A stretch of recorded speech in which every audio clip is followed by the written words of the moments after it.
friends, and welcome back to Beloved Reviews. If you're new here on this channel, I share with you delightful, family-friendly, and faith-based movies and television shows. Y'all, what's going on? How y'all doing? What are y'all up to? What are you watching? Have you been to the theater at all this week or anytime recently? Y'all let me know in the comments where you are in your movie realm. Well, in this movie realm. I just want to know what y'all watching, what y'all up to. If y'all have any recommendations, please drop them down below. And also, how y'all doing? Like, seriously, let me know what's going on. How you doing? As for me, always excited to be hanging out with you all. I am so looking forward to getting in today's episode with you because y'all know I be having a lot to say sometimes. And sometimes when I be watching something, and I know y'all not there with me in real time, but I be wishing y'all would sometimes because we can dive into some really good conversations, and I just be want to throw my thoughts out there without sounding kind of crazy. But anyways, yeah, I'm in a good place. But we're gonna go ahead and get started with our special feature today, which is titled Free Reign. This is a series streaming right now on Netflix, and we are on episode 2, season 1, episode 2. So y'all remember how episode 1 ended? Like Zoe and Raven sharing this wonderful connection. Raven is the horse that she, like, I don't know. I guess they need each other. They were meant to be. And she is just starting to get her foot into, well, kind of like dipping her foot into the pool in the sense of, like, she's in this new coastal England town and for the summer with her family, her sister and her mom and grandpa, and she's just starting to really make new friends and get a feel for things, trying to find her place here. And it's not that she was trying to do it on purpose either. She just kind of stumbled into this thing. But we can see now in episode 2 that it's not like a stumbling type of thing deal anymore, but she is like, this is home for now. She's in her groove. She is finding her way, and I am loving it. Okay, so the episode starts out like Mom and Rosie and Zoe is supposed to be hanging out by the water somewhere because this is day 2 of them being here in England. However, before they can get out the door good, Zoe looks out the window and see Raven, her horse. Well, ain't really her horse, but it might as well be her horse, right? How she connected to him and she be looking out for him and everything, like that's her baby. But anyway, so she look out the window and she see Raven out there, but she see Penn. Y'all remember Penn, the little mystery guy who kind of gives off bad boy energy. So he out there dealing with Raven and being a little bit, in Zoe's eyes, being a little bit harsh with him, how he's running him around the field. And I don't know, I guess that's some kind of training with horses. Of course, I don't really know nothing about that. Just like Zoe, you don't know nothing about that anyway, and you call yourself running out there and everything. Girl, calm down, you don't even know what's going on. But she runs downstairs and she tells her mom, like, she want to meet them there. She'll meet them there. Like, she got to go take care of something, a friend. And she happens to mention that this is a guy friend, and her mom, and then runs out the door, right? And her mom's like, so we met a guy? And that was just too calm for me because I'm like, we're in a new place. We're in a new place. I got 2 daughters, and one of them is a teenager, and this is day 2, and you running outside talking about some boy. Before you leave my house, before you leave my presence, girl, I need to know where, who, what, when, why. I need to know all the ins and out. Who is this person? Where did this person come from? Where did you all meet? What is going on? That's just not good enough for me. But I do love Mom laid back and chill attitude in the sense when it does come to Zoe. Because like I said, a lot of times it seems like Zoe kind of takes care of her more so because she seems a lot mature for her age. But at the same time, that would have been my moment to slip back into mommy role and remind her, like, yeah, I know you be taking care of me, everything, and I appreciate that. But at the end of the day, I'm mama. You baby girl, okay? So we need to handle this before you go anywhere. Well, anyway, so that moment passed, and that I had to put that in and tell y'all how I was feeling when that happened. So Zoe runs out to the field, meets Penn out there, and she is just on his case, like, stop, what are you doing? Like, she knows that Raven doesn't like to feel caged, or like he's in some time in captivity. He doesn't like to feel that way, and she's feeling like you're being a little bit too harsh. Like, what are you doing here? And he's like getting on her, like, get out of the way. He knows what he's doing. This is like his job, his responsibility. You don't really know nothing about horses or anything, so chill, girl. Go on somewhere and play. Go play with your baby dolls or whatever you got going on and get out my way. But Zoe is determined to just stay there and on his case, and she ends up going back to the stables. And this is where, like, Raven, that's his home. That's where her friends are from over here. And she learns that they want Raven to be a part of a photo shoot by his, well, Mia, that's one of the bullies, okay? She's a snobbish, rich, girly bully. But she is the owner of Raven, and she wants her face to be the picture on this magazine with Raven, because they have like this photo shoot happening, and they know everybody can't be on the cover, everybody can't be the horse girl, and she wants to be that.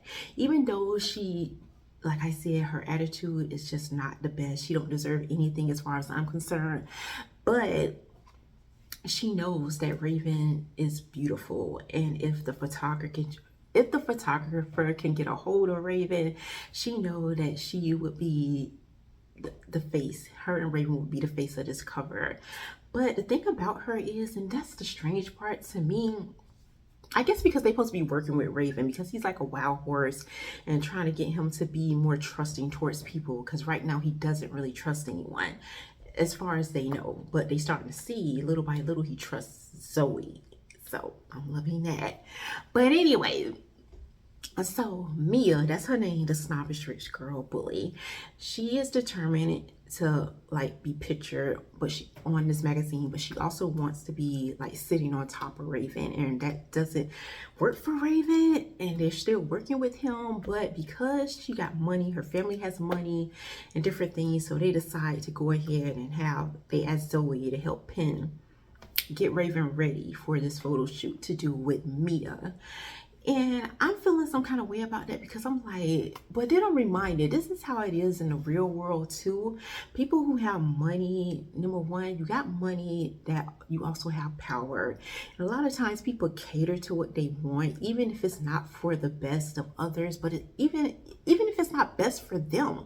Like, this is so dangerous. Raven is not in he's not in a condition to be trying to do any kind of photo shoot. They're still working with this horse right now. They don't even know exactly what makes him tick like that, or whatever the case. It's just dangerous to have this little girl sitting on this grown horse like this, and he's so unpredictable. But because her family has pull and money, and this is her horse, they agreed to do this. And then you're putting not only her life in danger, but you're putting Zoe's life in danger as well as Penn, because these are the ones who are working with Raven right now, and you want them to kind of be there on scene to make sure this goes according to plan. And I just felt like that was so irresponsible. I forgot her name, the one who agreed to have this done. She's an adult and like over this stable stuff or whatever. I forgot her name, but I feel some kind of way. I'm like, you need to be a lot better than that. I mean, in the beginning she told Mia like, no, like that's not happening, and Mia like flipped it on her and was like basically telling her like, well, we can take our money somewhere else, and they know that the majority of the money is coming from Mia and her family. And so you cave into this little girl demands because she kind of waved that whole money thing in front of you like that. And I just felt like it was just disgusting to me. And I would just be so tired of seeing stuff like that, where people who have money kind of bypass certain things that the average individual wouldn't, to the detriment a lot of times of other people and even themselves as well. But it's usually the people on the bottom that suffer the most and suffer first, and that makes me feel some kind of way. But I was like, okay, I get it. It just is what it is at this time. And so you got everybody on pins and needles wanting to make sure that this photo shoot goes according to plan. But anyways, as Zoe is working, well, before they even get to the photo shoot part, and they have to try to, gear Raven up placing stuff on his back, whatever the gear you call it, that they be putting on the horses so people can ride them, sit on them, or whatever. And they're having a difficult time doing this, getting Raven to be still. But Zoe kind of stands before him, you know, with that soothing, soft voice, nurturing him, letting him know it's okay. She's there, you know, being that comfort for him, which I love seeing. I just love seeing when humans connect with animals on that level where there's trust and there's obedience, there's comfort, and all those types of things. It's just so, it's sweet, number one, to see that, because animals are not like people. It's like with people, we have to be on guard all the time, guarding your heart, because you just never know what they're thinking. We're not in their heads. We're not in, and human beings are good. They can cover things up. They can make it seem like they're one way when they really are another way. But that whole deceit thing is on a whole nother level. But with animals, it's so different. You can get them.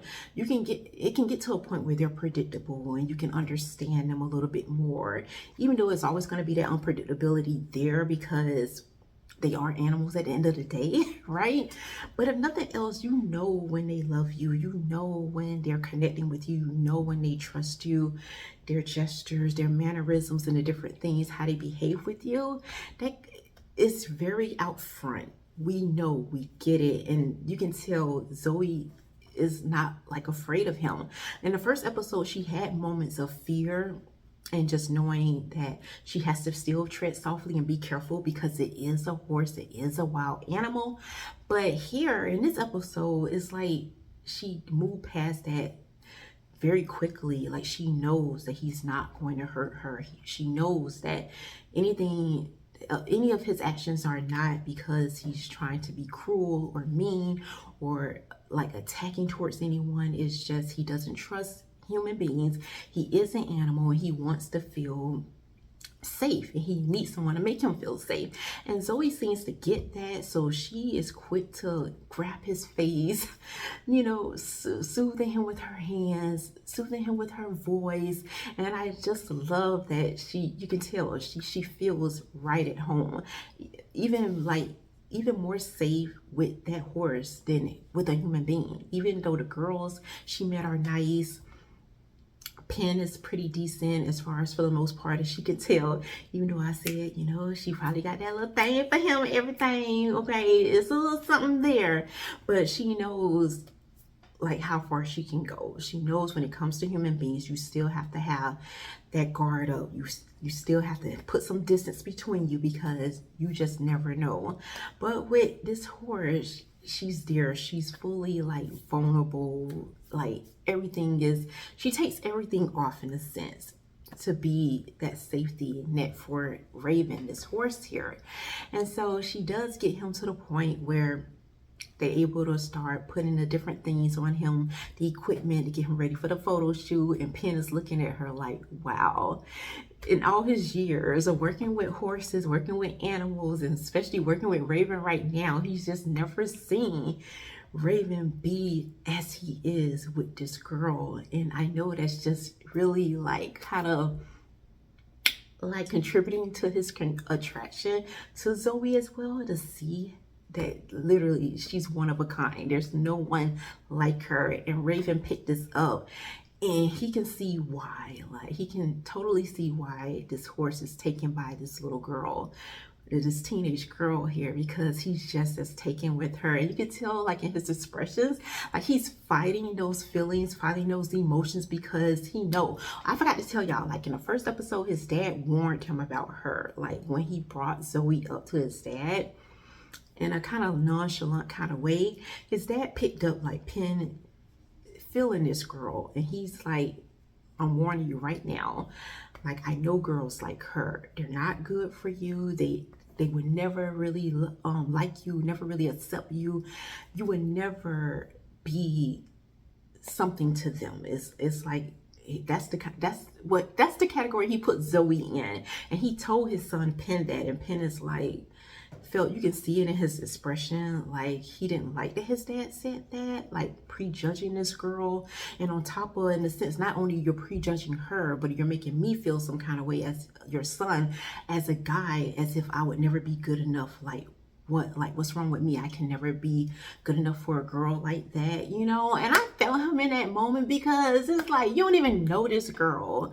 And not only are you like judging her, but in a sense you're judging your own son, like making him feel less than, making him feel like he like you need something out of the gutter. Like you can't have someone pure and good and sweet and pretty as this girl here. So I felt him, but you can tell in this episode that those seeds that his dad planted in him from the first episode in regards to Zoe, like he'll never be good enough, like she would never really truly want him or pick him. In a sense, you can see him fighting that. Like it's so written on his face. Like he tried to have these, his it's so strong. It's like, I'm trying to describe it to y'all.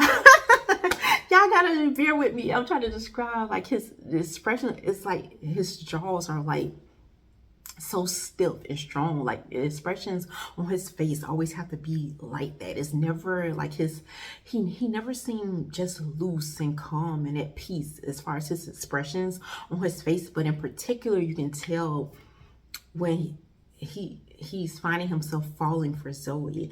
Like you can see that war within himself on his face, and you like, calm down, buddy, okay? It ain't that, I mean, I was about to say it ain't that serious, but it is kind of serious. I get it. Probably first love or something here, but at the same time, my goodness, just chill, right? Give yourself some time. Give y'all, you know, y'all got all summer, whatever, okay? But I still do enjoy, I know I'm talking my stuff, but I still do enjoy seeing it play out here. And so they do finally get Raven to the photo shoot, and Mia is not even appreciative. She hops on this horse, and the photographer is taking pictures of her, and the whole time she's like fighting Raven, like pulling on him to try to make him stay still. And I'm like, man, you with this camera, don't you see that you're taking all these pictures? Don't you see that she's obviously having a hard time being still on this horse? Like this horse is obviously not comfortable. Like, what are we doing here? But he seems to not even notice that and continue to take pictures. And eventually Raven kind of knocks her off his back. She falls to the ground, gets up like it's nothing, so she's okay. But Zoe immediately runs to Raven and make sure he's okay. I mean, the other kids, they made sure Mia was all right and everything, but Zoe wouldn't even stun her. Zoe was like, all right, like making sure Raven was all right and all of that. But the whole time she was on standby. I had to give her that. She was on standby along with Penn, trying to make sure like anything could go wrong. Like we're here to jump in and try to make sure everybody stays safe. So that was super, super nice. And I forgot to tell y'all from the first episode, there's like this cabinet in the stables where they hold a lot of the medications for the horses, and they only have certain keys that have been given out.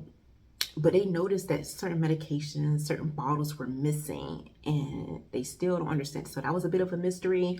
The girls were kind of like playing around like it's a horse thief on the loose somewhere. A horse thief. they put it on. That's how Raven got released, got out of his stable from episode 1, because the horse thief was on a prowl or something. They're making up all this stuff in their head, but they don't really know. But we see from this episode, we get a little bit of some answers, closure here. And Penn admits to Zoe in the stables while they putting Raven away. He basically says that he was sorry, that he's responsible for Raven getting out in the first place, and Raven could have really hurt her, and he felt bad about that. And he says admit this to Zoe, and Zoe was like, it's fine, you know, if it wasn't for you, I would have never met Raven. And I was like, okay, I love how you do. I love that little twist on that, girl. I love that. But anyways, and so then Penn was like, no, like that wasn't the case. Not that it wasn't for him. He said, I don't remember, I'm paraphrasing what he said, right? So he was like, no, certain things are meant to be. Like basically you and Raven would have met regardless, whether that happened or not. He was like, certain things are meant to be. And the way that Zoe looked, like she was reading, you could tell she was reading a little bit into it more than, I don't know, I'm about to say more than what he meant, but I don't think so. I think he meant more than what he was saying. And Zoe picked that up. Forgive me if I call Zoe Raven at some point. I feel like I did, but forgive me. But we're talking about Zoe now, not the horse Raven, okay? So anyway, so he said that, and the look in Zoe's eyes, she was like she had this glow in her eyes. You can tell, like, oh, okay. And somehow, at some point in this episode, her shirt got messed up. So she had to take off her shirt, and she had an undershirt under there that she pretty much was wearing throughout the rest of the episode. And so when Penn does admit this, and they have this moment in the stables and you're talking, right? He does take off his jacket and offer her his jacket, and she puts it on. It was just so adorable. I was like, oh, I love that. And Zoe leaves, so innocent, so wholesome. I love that. So sweet. It ain't gotta be none of that greasy stuff. But yeah, and so they walk on. She walks out and she meets her friends, and she was telling them that she know the mystery. She was like, don't tell anybody, but it was Penn that accidentally let Raven out. So there's no horse thief. It was actually Penn who did that. And they were like, still kind of joking about it. And then Zoe was like, okay, she about to go home. She don't want to be late. She don't want her mom worrying, get home for dinner and stuff. And they were like, are you going to be back tomorrow, right? And she had this look on her face like, yeah, of course, this is her life now. This is her routine. She's going to be coming to the stables. So I love that. So she go home, and her mom is happy. Mom is in the kitchen cutting up some carrots or whatever. Grandpa's in there. She's all excited. You can just see it in her expression. She's just ready to tell them about her day. Just unload it all, girl. I was like, yes, tell us, okay? And then she's like, with the horse and all of that. And her mom had this expression on her face, and her mom was like, I don't want you over there. I don't want you riding any horses. And Zoe was seemed kind of taken back by that, because so used to mom being chill, not really a big deal about anything when it comes to stuff about them doing things. But her mom seemed very adamant about she does not want her riding any horses. We don't know. I guess I'm assuming there's a story behind that. And you can tell Grandpa wanted to kind of step in a little bit, with this, and probably say, I'm assuming he probably wanted to step in and say to his daughter, you're being a little too harsh. It's okay. But he stayed in his place and was let his daughter have the final say when it comes to her own daughter. And she was her mom was promise me no writing. And so we finally promised, fine, whatever you want. And she goes upstairs. And I felt so bad for her, because it is Zoe always have to compromise and do all these types of things, have all this responsibility on her.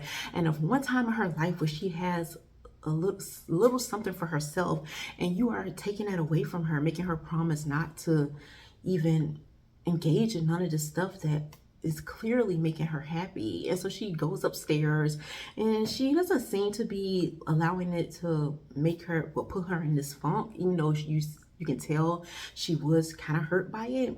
And she runs into her little sister Rosie upstairs. And Rosie is telling her about how her day was it was only one shop or something. And I was like, girl, Rosie, you is too much. Oh yeah, but Rosie was on her own adventure throughout this episode. I got to tell y'all about. She is trying to find out trying to find out about her mom past, reading her mom old diary, trying to find out who her mom, I don't know, might have been in love with or in a relationship with or something. So she's doing her own little investigating. And that's what she was pretty much doing out the entire episode. That's what was going on with Rosie. I would love to see what's going to happen more with that, what she find out. But yeah, that's where we at with Rosie. And so anyways, Zoe go in her room, and she is talking. She ends up calling her dad, and they FaceTime, and she reveals to her dad about her mom saying that she can't ride. And her dad is like, but did you try talking to her about it? And she was like, do you know, Mom? And he said, good point. And she mentioned something that I thought was interesting. I want to know a little bit more about this, y'all. She was like, you're still on timeout. What does timeout mean? I mean, I understand when it comes to a child and different things, if you're on timeout. But what does it mean when an adult, a spouse, is on timeout? What happened? What he did? Or child? So that's what we learn with Dad here that he's on timeout, and then he noticed, y'all. I was like, okay, Dad, you up on it now. He looking close at her. She's like, what is it, Dad? He noticed that's that sweater she's wearing, that sweater that Penn offered her, put on her, right? Yeah, I remember earlier Penn gave her his jacket, his little sweater jacket. And he was like, who does that belong to? Where did you get it from? And she was like, it belongs to Penn, a friend, a guy. He was like, and then he get on her, remind her to the point where she was mouthing the words, because I guess he done drilled it in, letting her know that all boys are bad. And I was like, you know what? I ain't got no problem with that. Daddy, you need to be saying that. We need some more daddies out here saying that, because especially at this age, like, they need to know you need to like back off. This ain't the time, it ain't the season. Enjoy being a little girl. Enjoy being a little girl as long as you can, right?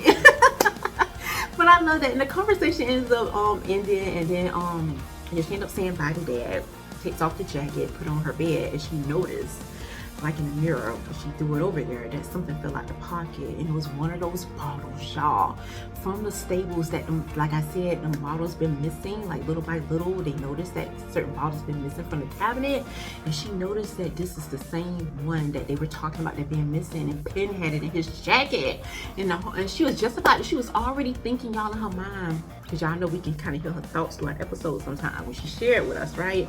And she was saying, like, everything isn't like as it seems. Like, even people, sometimes people seem one way, like it seems like they're just mean or something, and they turn out to be really great. And before she can even end that thought, because she was kind of thinking like there's more to Penn, he might be like a really good guy underneath this whole hard exterior. But now she sees, like, what have you done? Like, what have you done? The episode ends, so I look forward to watching episode 3 to see her confront him about this, like, what's going on, why you taking these things.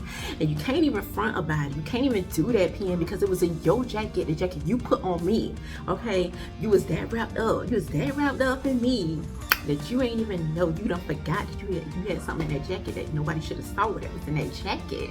But that's how much you want to make sure I wasn't cold and stuff. Y'all, that was the end of episode 2, season 1 of Free Reign. I'm enjoying the show so far. I am loving it, girls. I'm loving it. Y'all let me know how y'all feeling about it too, right?